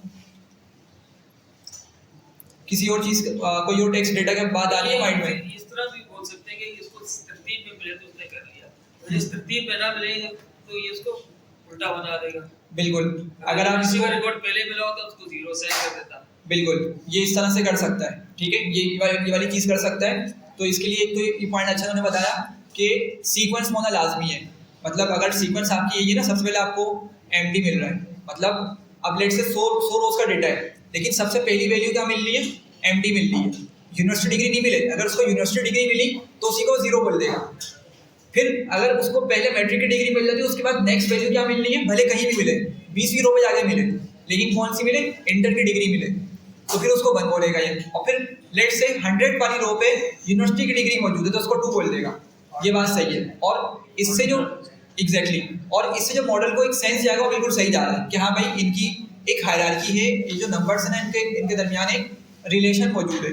जितना बड़ा नंबर है उतनी ही ज़्यादा इंपॉर्टेंस है उस नंबर की। सही है, यहाँ तक बात सही है। लेकिन अगर बात को समझे, मेरे पास इसके अलावा कोई और डेटा होता है जिसमें कोई हायरार्की एग्जिस्ट नहीं करती। लेट्स से फ्रूट्स के नेम्स है मेरे पास, ठीक है, और उसमें 3 फ्रूट्स आ रहे हैं। अब वो क्या करा उसने, लेट्स से इसने मैंगो को और ऑरेंज और स्ट्रॉबेरी, लेट्स से उसने मैंगो को 0 बोला, ऑरेंज को 1 बोला और स्ट्रॉबेरी को उसने 2 बोल दिया। तो अब यहाँ पर ना कोई हायरार्की एग्जिस्ट नहीं करती या नंबर्स की इंपॉर्टेंस एग्जिस्ट नहीं करती। मतलब नंबर्स की मदद से जो इनको इंपॉर्टेंस मिल रही होगी ना, वो एग्जिस्ट नहीं करती। भाई ये तो हम किसी को भी कुछ भी नंबर असाइन कर सकते थे। सही है। तो मसला यह क्या होता है लेवल इनकोडिंग में, यही होता है कि हम लेवल इनकोडिंग का वहाँ यूज़ करते हैं जहाँ पर हमारे टेक्स्ट रिलेटेड डेटा के अंदर कोई सीक्वेंस हो या कुछ हायरार्की मौजूद हो। क्या हाँ यार ये चीज़ ज़्यादा इंपॉर्टेंट है पिछली वाली वैल्यू से, ठीक है, तो उस टाइम पे लेवल इनकोडिंग को ज़्यादा प्रीफर किया जाता है। अब लेट से एक और टेक्स्ट डेटा है हमारा, लेट से साइज़ की हम बात कर रहे हैं, शर्ट साइज़ या लेट से शूज साइज़ की बात कर रहे हैं। तो एक साइज़ है स्मॉल, ठीक है, एक है नॉर्मल फॉर एग्जाम्पल, एक है मीडियम, ठीक है, फिर आइए लेट से लार्ज और फिर एक्स्ट्रा लार्ज। फॉर एग्जाम्पल ये एक मतलब बना लिया मैंने, पत्नी एग्जिस्ट करता नहीं करता इसमें कोई रिलेशन। तो अगर हम यहाँ पे लेबल इनकोडिंग का यूज़ करते हैं, ठीक है, और अगर मेरे लेबल्स सही तरीके से मौजूद हैं, जिस तरह इनको एक सीक्वेंस मिलनी चाहिए कि उसी सीक्वेंस में, मतलब जिस सीक्वेंस में होना चाहिए उसी सीक्वेंस के अंदर है, तो अगर लेवल इनकोडिंग इसको जाके 0 बोलता है, सही है, इसको 1, इसको 2 और इसको 3, तो ये जो नंबर असाइन कर रहा है बिल्कुल सही है। और ये सिर्फ नंबर असाइन करना इनफ नहीं है, इस नंबर असाइन करने की वजह से जब मॉडल को हम डेटा प्रोवाइड करेंगे ना, तो मशीन लर्निंग के पास इसका एक पर्टिकुलर सेंस जाएगा कि जो 3 नंबर है ना, इसकी एक ज़्यादा वैल्यू है, ठीक है, इसकी एक ज़्यादा वैल्यू है, तो हो सकता है इस ज़्यादा वैल्यू होने की वजह से जो आउटपुट वाला कॉलम है उस पर भी ज़्यादा इफेक्ट आ रहा, ऐसा हो सकता है, ठीक है। तो इस तरह के डेटा के अंदर लेवल इनकोडिंग परफॉर्म करना है, लेवल इनकोडिंग अप्लाई करना बिल्कुल सेंस बनाता है। लेकिन हर तरह के डेटा के ऊपर हम लेवल इनकोडिंग को परफॉर्म नहीं कर सकते, ठीक है। तो ये पॉइंट आपको क्लियर हो रहा है, ये इसका ड्रॉबैक है, इसकी जो लिमिटेशन है कि हमने जो डेटा ऑर्डर किया जा सकता है, मतलब ऑर्डर के अंदर या सीक्वेंस के अंदर अरेंज किया जा सकता है, उसके लिए लेबल एन्कोडिंग हमारी बेस्ट होती है। ठीक है, अदरवाइज हम क्या ये करते हैं सकते हैं कि जिसके अंदर हमारे दो वेरिएशन हो, जैसे मेल फीमेल यस नो, उस पे हम कर सकते हैं, ज्यादा बेहतर रहता है। नहीं, उस पर भी नहीं करेंगे। वो इसलिए क्योंकि अगर हम लेट से मेल को 0 बोल रहे हैं या मेल को 0 फीमेल को 1, या इसको अपोजिट हमने कर दिया, फीमेल को इसने 0 बोला और मेल को 1 कर दिया, तो अगेन क्या होगा, यहाँ पे एक सेंस जाएगा कि जिसका 1 नंबर बड़ा है ना। देखें, सबसे पहली बात, ये बाइनरी नंबर नहीं है। 0 का मतलब बाइनरी में क्या होता है, ऑफ का सेंस लिया जा रहा होता है, और 1 मतलब ऑन है, तो वो वाली चीज़ नहीं है यहाँ पे। ये मॉडल क्या करेगा, जब लीनियर रिग्रेशन में मॉडल मतलब ये डेटा प्रोवाइड करेंगे, तो उसके सेंस ये जा रहा होगा कि फीमेल की ज़्यादा इंपॉर्टेंस है मेल से। अब हो सकता है कि इस तरह का कुछ डेटा के अंदर मौजूद हो, मेरी बात समझ रहे, मतलब कुछ इस तरह का डेटा हमारे पास आ गया लेट से जिसके अंदर फीमेल की ज़्यादा इंपॉर्टेंस है मेल से, ठीक है, तो वहाँ तो लेबल इनकोडिंग का करना सेंस बनाता है, और इसी सीक्वेंस में अगर उसको इनकोडिंग प्रोवाइड की जा रही तो सही है, मॉडल को एक सही सेंस जा रहा है, ठीक है। लेकिन अगर ये सेंस एक्चुअल में एग्जिस्ट ही नहीं करता, रियल लाइफ के अंदर इस तरह की इंपॉर्टेंस एग्जिस्ट ही नहीं करती, कि मतलब फीमेल का ज़्यादा होना इतना हाईली इंपॉर्टेंट नहीं किसी भी पर्पज़ के लिए, ठीक है, तो मॉडल को क्या हो जाएगा, गलत सेंस जाएगा, ठीक है। तो मॉडल क्या करेगा, उसी के बिहाफ पे ये प्रेडिक्ट करना स्टार्ट कर देगा कि फीमेल जब होगी ना, तो लेट से आउटपुट वाले कॉलम पे इसका ज़्यादा इफेक्ट आ रहा होगा, वो इस तरह का एक सेंस बना के बैठ जाएगा, ठीक है। तो इससे अवॉइड करने के लिए हम क्या करते हैं, इनकोडिंग का प्रॉपर तरीके से यूज़ करते हैं, ठीक है। तो यहाँ पर आती है हमारी one hot encoding. One hot encoding के अंदर क्या होता है, हमारे वहाँ पे बाइनरी नंबर्स चल रहे होते हैं, ठीक है। समझते हैं किस तरीके से, पहले बताएं यहाँ तक क्लियर है लेबल इनकोडिंग को, ठीक है। अच्छा, अब वन हॉट इनकोडिंग की बात करते हैं। उसमें क्या होता है, लेट्स से अगेन वही जेंडर वाला कॉलम है मेरा, ठीक है, और जेंडर वाले कॉलम की 2 वैल्यूज थी मेरी, कौन कौन सी, मेल और फीमेल। तो क्या होगा, ये सबसे पहली बात तो ये समझें कि मेरे कॉलम में जितनी भी यूनिक वैल्यूज होंगी ना, ये उतने ही कॉलम्स बना देगा। मेरे कॉलम के अंदर जितनी यूनिक वैल्यूज होंगी उतने ही कॉलम्स बना देगा। क्या मतलब, जेंडर, लेट से मैं मेल लिख देता हूँ, एक उसने कॉलम बना दिया मेल, और एक उसने एक और कॉलम बनाया जेंडर का, और इसको इसने बोल दिया फीमेल साथ में, सही। और अब क्या होगा, इसने 2 कॉलम्स बना दिए, और जो मेरा एक्चुअल वाला कॉलम था जेंडर का, वो देखेगा कि जेंडर वाले कॉलम में क्या आया है, लेट से मेल आया, क्या आया, मेल आया। तो क्या करेगा, जो जेंडर मेल वाला मेरा कॉलम इसने बनाया नया, ठीक है, पुराना वाला तो खत्म कर देगा, ये सही, इनकोड कर रहे हैं ना, पुराने वाले को खत्म करेंगे, नया वाला कॉलम आ जाएगा, सही। तो मेल अगर इसको देखने को मिला, क्या बोलेगा, ये मेल वाले को बंद कर देगा, फीमेल वाले को क्या बोल देगा, ये 0 बोल देगा, सही, समझ रहे हैं बात को। अच्छा, अब अगर जेंडर वाला जो मेरा एक्चुअल कॉलम है अभी ट्रेनिंग डेटा के अंदर, अगर वहाँ पे फीमेल आ गया, तो अब क्या करेगा, ये जेंडर मेल वाले कॉलम को 0 असाइन कर देगा, और ये फीमेल वाले को क्या कर देगा, 1 असाइन कर देगा, ठीक है। ये आपका बाइनरी वाले सेंस में चल रहा है, यहाँ भाई जहाँ पे उसको वैल्यू मिलेगी उसको 1 करेगा, बाकी वाले को 0 बोल देगा, हाँ, यस और नो पे, ठीक है।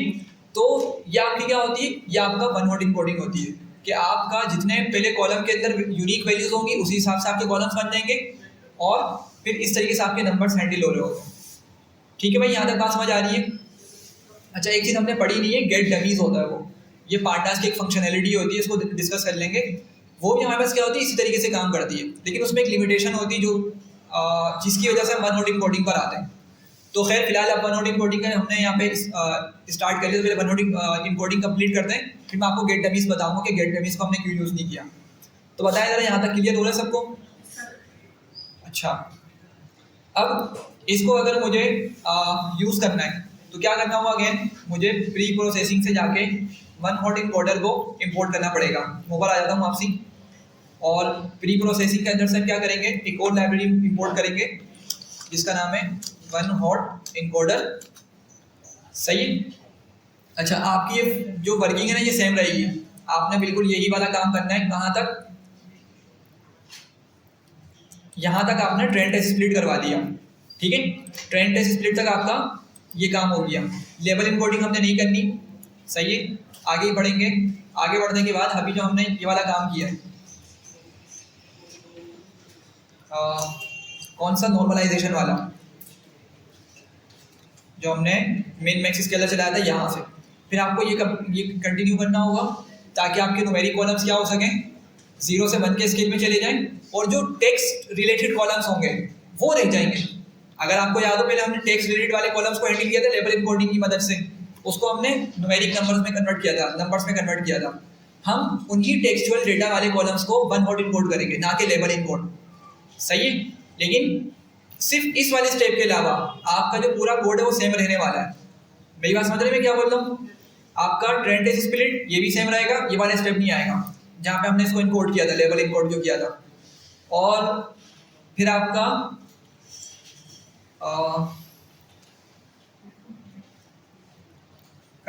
स्केलर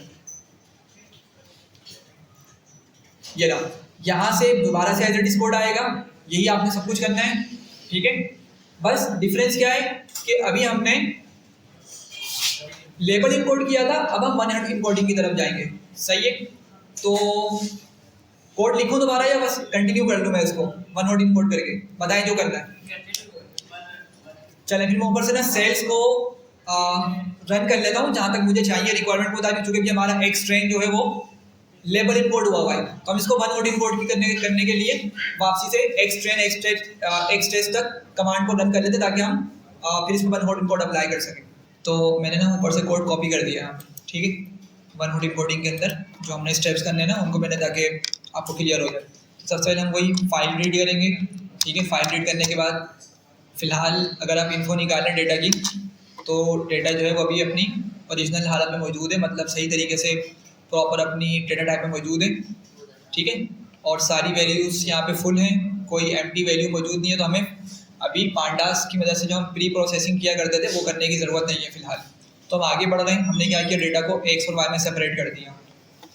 ठीक है, तो यहीं से आपका मेन आइडिया स्टार्ट होता है। ठीक है, वही आप अगेन इमेज अपने माइंड में लाएं, एक बड़ा सा रेक्टेंगल है आपका, उसको आपने सबसे पहले दो पार्ट्स में डिवाइड कर दिया, एक्स और वाई, जिसको हमने नाम दे दिया। ठीक है, फिर उसको ट्रेंड टेस्ट स्प्लिट चला के हमने उसको फर्दर उसके 4 पार्ट्स उसके बना दिए। ठीक है, और टेस्ट साइज हमने 0.2 का रखा हुआ है, वही चीज़ें जो हमने ऊपर की थी। और फिलहाल के लिए मैंने क्या किया, अगर आप लोग एक्स टेस्ट को देखें तो एक्स ट्रेन के अंदर अभी वैसे ही डेटा मौजूद है जिस तरह हमने ऊपर स्टार्ट किया था। ठीक है, चिल्ड्रन डिफरेंट आ रहे हैं मिनट। असल में मैंने ना यहाँ पे उसको वो कर दिया, ये सेल्स मैंने नीचे वाले रन कर दिए। एक काम करते हैं, ऊपर से दोबारा से रन करते हैं।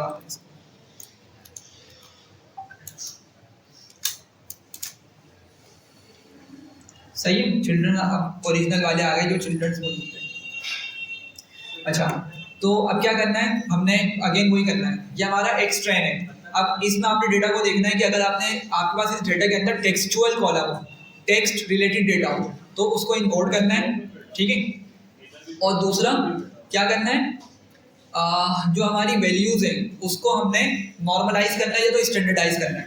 ठीक है, तो फिलहाल के लिए ये नॉर्मलाइजेशन का हमने कोड लिखा हुआ है, इसी को रन कर लेते हैं ताकि मेरा यहाँ से कुछ कॉलम्स नॉर्मलाइज फॉर्म में आ जाए। तो मैंने मिनमैक्स स्केलर का ऑब्जेक्ट बनाया, फिर ट्रांसफॉर्म चलाया मैंने टेस्टिंग वाले डेटा पर, और ट्रांसफॉर्म चलाया सिर्फ टेस्टिंग वाले डेटा पर। ठीक है, और साथ ही साथ उनको ओरिजिनल वेरिएबल्स में सेव भी करवा दिया। ठीक है, और अब अगर हम एक्स ट्रेन को चेक करें तो मेरे पास जो कॉलम्स थे, न्यूमेरिक कॉलम्स थे एक्चुअल, वो नॉर्मलाइज हो चुके हैं। सही है, आप लोग देख सकते हैं। अब क्या करना है मुझे, जेंडर, स्मोकर और रीजन, इनको मुझे वन हॉट इनकोड करना है। सही है, इनको वन हॉट इनकोडिंग में मुझे कन्वर्ट करना है। तो क्या करूँगा मैं, सबसे पहले अगेन ऑब्जेक्ट बनेगा। क्या बनेगा, ऑब्जेक्ट बनेगा। जिस तरह हमने ऊपर लेवल इनकोडिंग का ऑब्जेक्ट बनाया था, इसी तरीके से वन हॉट इनकोड का ऑब्जेक्ट बनाएंगे। तो मैं लिख देता हूँ इसके लिए OHE, उसका मैंने नाम रख दिया वेरिएबल का OHE। और आपने यहाँ पे इस वन हॉट इनकोडर का एक ऑब्जेक्ट बनाया। सही है, अच्छा, इसके अंदर कुछ पैरामीटर्स हम यूज़ करते हैं, मैं बताता हूँ पैरामीटर्स क्या होते हैं। पहले मैं आपको आउटपुट दिखाता हूँ कि आउटपुट क्या होगा। ये ऑब्जेक्ट बन गया मेरा। सही है, अब बताएं अगला स्टेप क्या होगा। अब आप लोगों को माइंड में ये चीज़ बैठ जानी चाहिए कि जिस तरह ऊपर लेवल इनकोडिंग का हमने ऑब्जेक्ट बनाया था, नेक्स्ट टाइम उसके बाद क्या किया था, उसकी नेक्स्ट लाइन पे फिर ट्रांसफॉर्म चलाया था। फिर ट्रांसफॉर्म किस पे, एक्स ट्रेंड पे टेक्सचुअल कॉलम्स के, एक्स ट्रेंड के टेक्सचुअल कॉलम्स हमने फिर ट्रांसफॉर्म चलाया था। तो अगर मैं यहाँ लिखता हूँ एक्स ट्रेंड, या मैं काम करता हूँ, मैं एक वेरिएबल बना लेता हूँ जिसको मैं कैटेगोरिकल कॉलम्स का नाम दे देता हूँ, और मैं इसके अंदर उन तीन का नाम लिखता हूँ। जेंडर है एक तो मेरा कॉलम, और एक कॉलम है क्या था, BMI तो वो है ना, रीजन था, और स्मोकर, हाँ सीक्वेंस में लिख लेते हैं, स्मोकर था और रीजन था, ठीक है। अच्छा, ये मैंने जो टेक्स्ट रिलेटेड कॉलम्स हैं, टेक्सचुअल कॉलम्स, उनको मैंने एक अलग वेरिएबल में सेव कर दिया। अब अगर मैं लिखता हूँ एक्स ट्रेन, और अगर मैं आगे ये कैट कॉल्स पास कर दूँ इसको, तो क्या करेगा, उन तीन कॉलम्स की वैल्यूज को ले आएगा, सही है। एग्जीक्यूट किया नेम, अच्छा कैट कॉल्स है, कॉल्स लिख दिया, कैटेगोरिकल कॉलम्स, ठीक है। तो ये तीन वैल्यूज को लेकर आ गया। अब मैं क्या करूंगा, इसी वाले वेरिएबल को मैं टेस्ट वाले के लिए भी यूज कर लूंगा, ठीक है। तो बार बार मुझे ज्यादा लिखना नहीं पड़ेगा, ठीक है भाई, यहाँ तक समझ रहे हैं। अच्छा, अब क्या करूंगा मैं इस डेटा को OHE.fit ट्रांसफॉर्म करूंगा इसको, और इसके अंदर मैंने ये वाली चीज दे दी कि एक्स ट्रेन में जाओ, कैटेगोरिकल कॉलम्स लेकर आओ, तो आपके सामने ये वाले कॉलम्स ले आएगा, ठीक है, और उसको ट्रांसफॉर्म भी कर देगा, फिट करके, मतलब डेटा को समझ के उसको ट्रांसफॉर्म कर देगा, ठीक है। लेकिन जो आउटपुट आएगा ना, जरा आउटपुट देखें, आउटपुट क्या बता रहा है, compressed sparse row sparse matrix of D type float 64। मतलब ये ऐसा आउटपुट है जो हम नहीं देख सकते सही से, मतलब ये हमें बता रहा है डेटा को जिस तरीके से उसने कन्वर्ट किया है ना, उसकी डिस्क्रिप्शन बता रहा है, हमें तो डेटा को देखना है, सही है, डेटा हम नहीं देख पा रहे। तो इसीलिए यहाँ पर पहला पैरामीटर आता है स्पार्स आउटपुट। मैं बता दूं स्पार्स आउटपुट, स्पार्स एक मैट्रिक्स होता है बेसिकली, उसको मैं फॉल्स कर देता हूँ, बोलता हूँ कि ये जो तुम स्पार्स मैट्रिक्स बना रहे हो ना, फिलहाल के लिए उसको नहीं बनाओ। अब स्पार्स मैट्रिक्स होता क्या है, मैं एक्सप्लेन करता हूँ। फिलहाल के लिए मैंने स्पार्स आउटपुट क्या कर दिया, फॉल्स कर दिया, जिसको मैं बोलना चाह रहा हूँ कि अभी जो तुम इस तरीके से मुझे आउटपुट दिखा रहे हो ना, ये नहीं चाहिए मुझे एक्चुअल डेटा दिखाओ कि डेटा को किस तरीके से कन्वर्ट कर रहे हो तुम 0-1 की फॉर्म के अंदर, ठीक है। तो वापसी आता हूँ मैं, फिर ट्रांसफॉर्म करता हूँ, तो अब देखिए क्या है, मेरे पास 1 और 0 यहाँ पे देखने को मिल रहे हैं, ठीक है। अच्छा, अब ये कॉलम्स काफ़ी हैं, ये इससे ज़्यादा कॉलम्स बना दिए हमारे। चले आप लोगों से क्वेश्चन बताएं कि किसने कितने कॉलम्स बनाए होंगे। मैंने जेंडर को, स्मोकर को और रीजन को 1 मोड इंपोर्ट किया, तो टोटल कितने कॉलम्स बना दिए होंगे इसने, 9 हो गए, मतलब 3 कॉलम ऐड किए। 3 कॉलम्स हो रही किसके, 3 कॉलम ऐड किए ना, जेंडर क्या कैटेगरी का, BMI रीजन का और स्मोकर। देखें जेंडर की यूनिक कितनी वैल्यूज हैं, 8 बनाए एग्जैक्टली। 2 वैल्यूज है ना, जेंडर की यूनिक वैल्यूज 2 हैं, तो क्या करेगा, 2 कॉलम्स बना देगा, जेंडर मेल और जेंडर फीमेल के नाम से। ये नहीं, ये तो देखें, ये तो डिस्कार्ड हो जाएगा, ठीक है। ये उसके बिहाफ पे हमारी 2 कॉलम्स बनाएगा और नंबर असाइन करेगा, सही है। तो ओरिजिनल वाले को कंसिडर नहीं करना आपने, ठीक। अच्छा, 2 कॉलम्स आपके यहाँ से बनेंगे, और स्मोकर के भी कितने कॉलम हो गए, 2, 4 ये हो गए, और रीजन की 4 वैल्यूज हैं टोटल, मतलब यूनिक टोटल 4 वैल्यूज हैं, ठीक है। तो 8 हो गए टोटल, सही है। तो हमें यहाँ पे जो वैल्यूज देखने को मिल रही है ना, ये 8 वैल्यूज हैं। तो अगर मैं एक काम करता हूँ, मैं यहाँ पे 0 फर्स्ट रो को निकालता हूँ, क्या दिखाएगा पूरा डेटा, हाँ ये देखें पहली रो का पूरा डेटा दिखा रहा है ये। तो जरा देखें कितनी वैल्यूज हैं, आ गई 8 वैल्यूज, 8 आ रही है सारी, ठीक है। काउंट करें अगर आप इसको 1 0 यहाँ से यहाँ तक आपकी टोटल ये 8 वैल्यूज आ रही है। तो उसने क्या किया, हमारे कॉलम्स को मतलब कन्वर्ट किया, फिर ट्रांसफॉर्म कर दिया है, ठीक है भाई, यहाँ तक समझ रहे हैं। अच्छा, अब मुझे करना क्या है, समझे बात को। मैंने ये डेटा निकाला था कहाँ से, एक्स ट्रेन में से। एक्स ट्रेन के अंदर मेरा जो न्यूमेरिकल डेटा था वो तो मैंने उसको नॉर्मलाइज कर दिया, सही है, और मैंने उसको रीअसाइन भी कर दिया, सही वैल्यूज मौजूद हैं। अब मुझे जेंडर, स्मोकर और रीजन, इनको रिप्लेस करना है। जेंडर, स्मोकर और रीजन को मुझे रिप्लेस करना है, या इनको ड्रॉप करके मैं न्यू वाले कॉलम्स जो मैंने इंपोर्ट करके भी बनाए उनको लेकर आना चाह रहा हूँ, सही है। तो ये किस तरह से होगा, ये आपका बेसिकली इस तरीके से होगा। आप लोग सबसे पहले यहाँ पे गौर करें कि जब मैं इसको 1 मोड इंपोर्ट करता हूँ तो मुझे ये एरे दे रहा है, क्या दे रहा है, एरे दे रहा है। तो मुझे पहले एरे को ट्रांसफॉर्म करना पड़ेगा, या एरे को मुझे डेटा फ्रेम में कन्वर्ट करना पड़ेगा। मेरी बात समझें, देखें ये आपका डेटा फ्रेम है एक्स ट्रेन, ये आपको आइडिया है ना डेटा फ्रेम क्या होता है, 2 पांडास में हमने दो डेटा टाइप्स पढ़ी थी, एक तो सीरीज होता है, दूसरा डेटा फ्रेम होता है। सीरीज में क्या होता है, पांडास लाइब्रेरी के अंदर अगर सिर्फ एक कॉलम को हमने इंपोर्ट करवा दिया या रीड करवा दिया, वो सीरीज कहलाता है, ठीक है, पांडास सीरीज। और अगर एक से ज्यादा कॉलम्स आपके पास आ जाए तो पांडास का क्या बन जाता है, वो डेटा फ्रेम बन जाता है, ठीक है। तो ये अगर आपको याद हो एक्स ट्रेन वाई ट्रेन ये स्प्लिट हुआ था कहाँ से, मैंने पांडास की लाइब्रेरी का यूज करते हुए इस डेटा को रीड किया था। मतलब मैं इस पूरे कॉलम को इस पूरे डेटा को, इंश्योरेंस वाला जो डेटा है मेरा, इसको मैं रीड कर रहा हूँ पांडास की मदद से, और पांडास क्या करेगा, इसको डेटा फ्रेम में कन्वर्ट कर देगा, ठीक है। और डेटा फ्रेम में कन्वर्ट करने का मतलब क्या है कि हम इस पे बहुत सारी पांडास रिलेटेड फंक्शनैलिटीज अप्लाई कर सकते हैं, जो हमने बहुत डिटेल में पढ़ी है, पूरा टॉपिक हमारा पांडास का, ठीक है। तो अब मैं जब इसको स्प्लिट कर रहा हूँ ना एक्स और वाई को, तो ये भी मेरा अभी तक डेटा फ्रेम ही है, ओरिजिनल डेटा टाइप्स की डेटा फ्रेम ही है, ठीक है। हाँ, वाई जो है बेसिकली सीरीज बन जाएगा, ठीक है, क्योंकि मैं क्या कर रहा हूँ सिर्फ एक कॉलम बना के डाल रहा हूँ, तो वाई सीरीज बन जाएगा। लेकिन ओवरऑल अभी भी क्या है, पांडास रिलेटेड ही ऑब्जेक्ट्स हैं हमारे, ठीक है। फिर जब मैं इसको स्प्लिट कर रहा हूँ, स्प्लिट करने के बाद भी ये सारे मेरे क्या है, पांडास के ही ऑब्जेक्ट्स हैं, एरे नहीं है अभी तक ये कुछ भी। एरे कहाँ पे देखने को मिला मुझे, एरे मुझे फर्स्ट टाइम देखने को मिला जब मैंने इसको वन हॉट इंपोर्ट का यूज करते हुए फिर ट्रांसफॉर्म करवाया, तो मुझे ये एरेज देखने को मिलती है। तो अब अगर मैं चाहूँ कि इन एरे को डायरेक्ट मैं अपने इस पांडास के डेटा फ्रेम में कॉन्केट कर दूं या कंबाइन कर दूं या मर्ज कर दूं, मैं नहीं कर सकता इस तरह, मैं इसको इस तरह से नहीं कर सकता। मुझे क्या करना पड़ेगा, पहले इस पूरी एरे को डेटा फ्रेम में कन्वर्ट करना पड़ेगा, डेटा फ्रेम बनाना पड़ेगा इस एरे को। एरे नमपाई होती है, एरे क्या होती है, नमपाई के ऑब्जेक्ट्स है, ठीक है। एरे को हमने नमपाई में पढ़ा था, पांडास एक अलग लाइब्रेरी है, तो मुझे पहले इस नमपाई वाली एरे को पांडास के ऑब्जेक्ट में कन्वर्ट करना पड़ेगा, या पांडास का इसको डेटा फ्रेम बनाना पड़ेगा पांडास का यूज करते हुए, और फिर मैं कैपेबल होऊंगा कि मैं उस न्यू वाले डेटा फ्रेम को इसके साथ कॉन्केट कर सकूं, ठीक है। अब मैं समझा दूं मैं क्या बोलना चाह रहा हूं। सबसे पहले मैं क्या करता हूं, मैं इसको ना लेट से किसी वेरिएबल में सेव कर लेता हूं, या एक मिनट, pd डेटा फ्रेम, चले छोड़े। मैंने क्या किया, इसको फिलहाल मैंने फिर ट्रांसफॉर्म करवा दिया, सही है।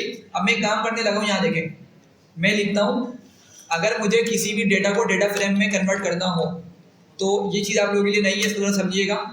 मैं pd.data फ्रेम लिखूंगा, ठीक है। फिर क्या करूँगा, मैं इसको बताऊँगा डेटा कहाँ से उठाओ, डेटा इक्वल्स टू ohe.data, एक minute, one hot importer object has no attribute data. अच्छा, यहाँ से डेटा नहीं निकाल रहा, तो हम एक काम करते हैं, हम इसको फिर डेटा में सेव कर देते हैं। ये जो इसने मुझे आउटपुट दिया है ना, इसको मैं वेरिएबल में सेव कर रहा हूँ डेटा के नाम से, और मैं इस डेटा का यूज कर लूँगा, ठीक है। इस डेटा को अगर मैं लिखता हूँ, अब डेटा असाइन करता हूँ, तो क्या करा इसने, मेरा एक डेटा फ्रेम बना दिया, ये डेटा फ्रेम बना है, ठीक है। अगर हम इसका मतलब जो इस तरह से दिख रहा होता है, ये आपका डेटा फ्रेम बनने की निशानी है, ठीक है। देखिए मसला क्या है कि ये ऊपर मुझे कॉलम्स के नाम नहीं दिखा रहा, ठीक है। अभी आपको प्रूफ भी करता हूँ कि हमारा डेटा फ्रेम सही बन रहा है। मुझे क्या करना होगा, मैं यहाँ पे एक आर्ग्यूमेंट होगा हमारा, या आप इसको पैरामीटर बोल रहे हैं, कॉलम्स इक्वल्स टू, अच्छा अब एक बात जरा समझें, जब मैंने यहाँ पर OHE को फिर ट्रांसफॉर्म किया, तो मैंने इसको क्या बोला कि एक्स ट्रेन में जाओ और कैटेगोरिकल कॉलम्स लाओ। कैटेगोरिकल कॉलम्स कौन कौन से मेरे, जेंडर, स्मोक और रीजन, ये मेरे कैटेगोरिकल कॉलम्स हैं। तो OHE को मतलब बेसिकली मालूम है कि उसने कौन से वाले कॉलम्स को वन हॉट इंपोर्ट किया है, मतलब OHE के पास मेमोरी में ये सेव हुआ है कि उसने कौन से कॉलम्स को वन हॉट इंपोर्ट किया, तो वो उनके नाम्स को जानता है, समझ रहे हैं। और हम निकाल सकते हैं उसके नाम्स को किस तरीके से, अगर मैं बोलूँ OHE को, जो मेरा ऑब्जेक्ट है, डॉट करके गेट फीचर नेम्स आउट, ये मेथड है, तो क्या करेगा, देखें जरा, ये मुझे सारे जो उसने कॉलम्स बनाए हैं ना वन हॉट इंपोर्ट करने के बाद, उनके नेम्स बता देगा मुझे, सही है। तो अगर मैं इस पूरी कमांड को उठाऊं और कॉलम्स के आगे लिख दूं, तो जरा देखें क्या होगा, पांडास क्या करेगा, अब प्रॉपर तरीके से मेरे ऊपर कॉलम्स के नेम्स को ले आया, और जो अंदर डेटा था उस डेटा को ले आया, समझ रहे बात को। तो दोबारा से इसको एक मरतबा रिकेप करते हैं जल्दी से, कि मैंने वन हॉट इंपोर्ट को जब फिर ट्रांसफॉर्म चलाया और उसको मैंने कैटेगोरिकल कॉलम्स दिए, तो उसने मुझे एरे दी थी, मैंने उस एरे को डेटा में सेव करा दिया, ये किसी भी वेरिएबल में सेव करा दिया। और फिर मैंने क्या बोला, पांडास को कि डेटा फ्रेम में कन्वर्ट करो किसको, डेटा, ये मेरा आर्ग्यूमेंट है, ये मेरा पैरामीटर है, ठीक है। और राइट साइड पे जो डेटा लिखा बेसिकली उसमें डेटा यहाँ से आ रहा है जो उसने एरे बना के दिया था मुझे, समझ रहे। तो मैंने क्या बोला, इस numpy वाले एरे के डेटा को उठाओ और उसको डेटा बना के सेव करा दो, डेटा बना दो पांडास में शो कराने के लिए। उसने ऐसे ही किया। फिर मैंने कहा कॉलम्स भी लगा दो मेरे, वो कॉलम्स कहाँ से उठा लो जाकर, OHE ने याद रखा हुआ है, OHE को मालूम है कि कौन से कॉलम्स हैं। तो मैंने उसको बोला इस वाली कमांड की मदद से उसके कॉलम्स को निकालो और मेरे कॉलम्स बना दो इस डेटा फ्रेम पे। तो अब देखें इसने क्या किया, सारे कॉलम्स यहाँ पे मुझे लाकर दे दिए। अब जरा देखें आपके पास कि कितने कॉलम्स बन रहे हैं। हमने 8 गिने थे, ठीक है, ये देखें नीचे 8 कॉलम्स आ रहे हैं। और जो हमने समझा था gender female, gender male, smoker no, smoker yes, region north east, north west, south east और रीजन साउथ वेस्ट हमें यहाँ पे देखने को मिल रहा है। तो हमारे टोटल 8 कॉलम्स बन गए। सही है, यहाँ तक बात समझ रहे हैं। और जरा डेटा को एक नजर देखें कि आपके पास जो वैल्यूज है वो 0 1 की फॉर्म के अंदर है, ठीक है, बाइनरी सेंस के अंदर यहाँ पे यूज हो रही है। तो पहले कॉलम की जो वैल्यू थी उसको क्या मिली, वो फीमेल मिली, एक्स ट्रेन है ना, हमने एक्स ट्रेन में से डेटा प्रोवाइड किया। ये देखें, अगर मैं आपको एक्स ट्रेन दिखाऊं, एक्स ट्रेन करके मैं हेड निकाल लेता हूँ, तो एक्स ट्रेन की जेंडर फर्स्ट रो में जो जेंडर आ रहा है वो क्या है, फीमेल है, सही है। तो इसको क्या मिला, फीमेल मिला, से फीमेल को 1 बोल दिया, तो उस टाइम पे जेंडर मेल क्या हो गया, 0, ठीक है। और सेकंड वाली भी फीमेल है, ये 5th वाली जो है हमारी 5, यहाँ पे क्या आ गया, 0 आ गया, उसको फीमेल नहीं मिली, उसने उसको 0 बोल दिया, मेल मिला तो उसने इसको 1 बोल दिया। सही है, बात समझ रहे हैं। इसने यही बिहेवियर तमाम चीज़ों के लिए अप्लाई किया। फिर रीजन को भी एक नज़र देख लेते हैं। रीजन में क्या आ रहा है, साउथ ईस्ट आ रहा है, तो सिर्फ साउथ ईस्ट में क्या दिखाएगा, साउथ ईस्ट पे बिट को ऑन कर देगा, मतलब 1 कर देगा, बाकी तीनों को 0 0 कर देगा। तो साउथ ईस्ट यहाँ मौजूद है, इसने क्या किया, यहाँ पे 1 कर दिया, बाकी के रीजन में इसने 0 0 कर दिया। सही है, समझ रहे हैं बात को। यहाँ तक आपके पास ये हो गया 1 हॉट इनकोड डेटा, जिसको हमने डेटा फ्रेम में कन्वर्ट कर लिया। सही है। अच्छा, अब लेकिन हमें ना एक काम और करना होगा कि ठीक है, अब एक बात समझें, यहाँ पर हमें राइट साइड पर, लेफ्ट साइड पे जो इंडेक्स देखने को मिल रहे हैं वो किस तरह के इंडेक्स हैं, जी भाई बताएं जरा। ये जो इंडेक्स मुझे मिल रहे हैं लेफ्ट साइड पे देखें, ये 0 से लेके 1069 तक कंटिन्यूअस इंडिसेस हैं। मेरी बात समझ रहे हैं। अब होगा क्या, मुझे ना इसको रिसेट करना होगा, या मैं काम करता हूँ, आगे बढ़ते मैं बता दूँ आपको, एरर दिखा दूँ फिर आपको समझाता हूँ, जब भी क्लियर होगा। इसको मैं क्या करता हूँ, मैं बोल देता हूँ कैटेगोरिकल DFENC इनकोडेड, मतलब कैटेगोरिकल का हमने डेटा फ्रेम बनाया, कैटेगोरिकल कॉलम्स का डेटा फ्रेम बनाया और उसको इनकोड कर दिया। तो मैंने इसको ये वाला वेरिएबल देके सेव कर दिया, ठीक है। या आप लोग कुछ और नाम देना चाहे तो उसको दे दिएगा। बस मैंने क्या लिखना चाहे कि कैटेगोरिकल को हमने पहले DF में कन्वर्ट किया और इसमें DF में किस तरह का डेटा मौजूद है, इनकोडेड डेटा मौजूद है। सही। अच्छा, क्या करना है मुझे उसके बाद, ट्रांसफॉर्म करना है किसको, टेस्ट वाले को भी तो करना है ना ट्रांसफॉर्म। सही है, देखें वही चीज चलती चली आ रही है। पहले 1 हॉट इनकोड का ऑब्जेक्ट बनाया, फिर ट्रांसफॉर्म किया एक्सट्रेम के कैटेगोरिकल कॉलम्स को, ठीक है। और आपने देखा कि कैटेगोरिकल कॉलम्स को फिर ट्रांसफॉर्म करने के बाद उसका आउटपुट डेटा में सेव किया, और इस लाइन की मदद से PD.data फ्रेम वाली चीज की मदद से मैंने उसको एक डेटा फ्रेम में कन्वर्ट कर दिया। यही प्रोसेस टेस्टिंग वाले डेटा के लिए भी होगा, बस एक डिफरेंस होगा कि हम फिर ट्रांसफॉर्म के बजाय सिर्फ क्या करेंगे, ट्रांसफॉर्म का यूज करेंगे, ठीक है। तो हम इसको लिख लेते हैं जल्दी से।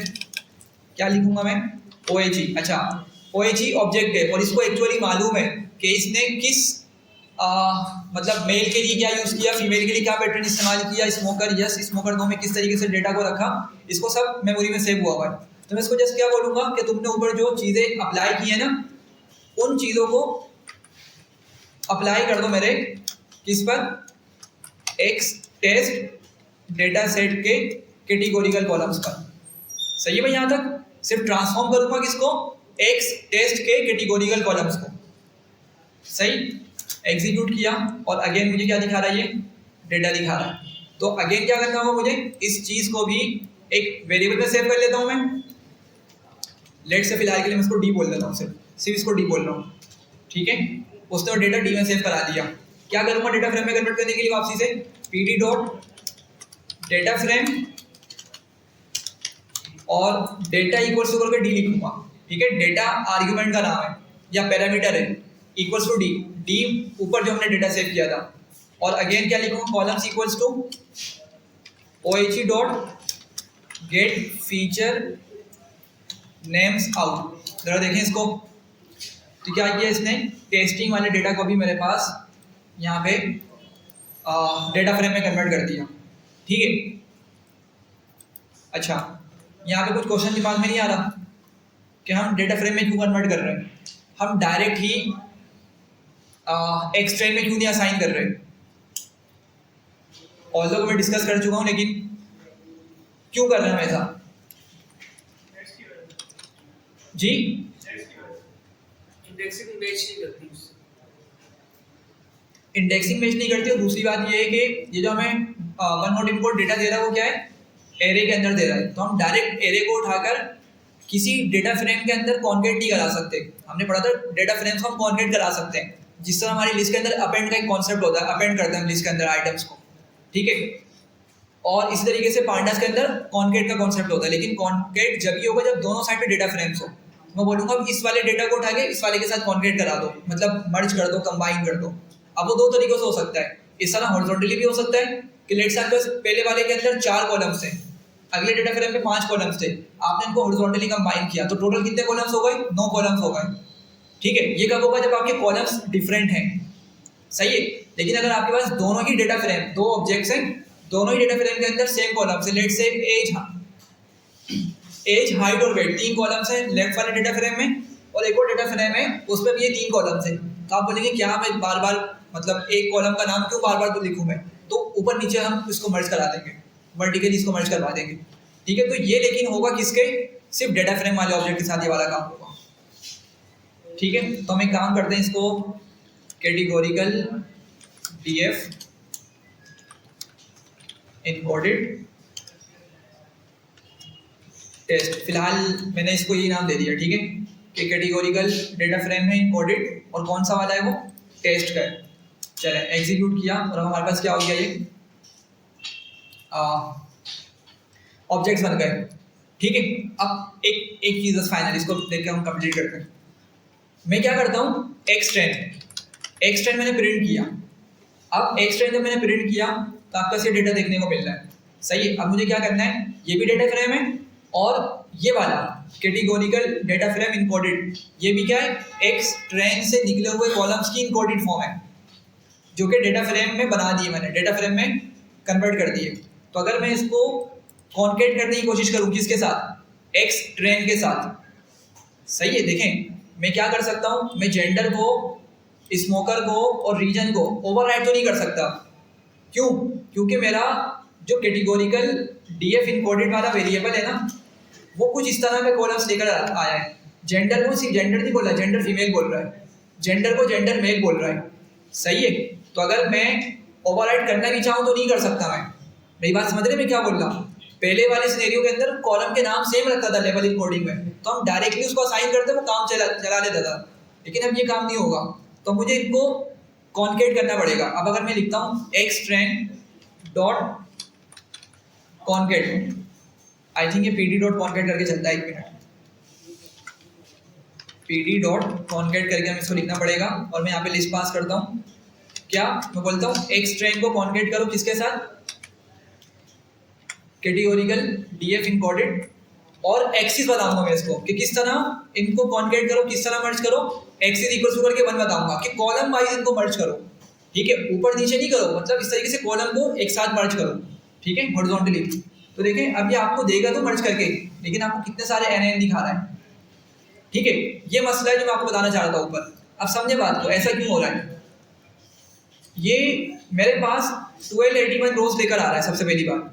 ठीक है, अब ऐसा क्यों हो रहा है, ये कोई यहाँ तक पहुँच रहा है या इसको नेक्स्ट क्लास में डिस्कस करें, बताएं।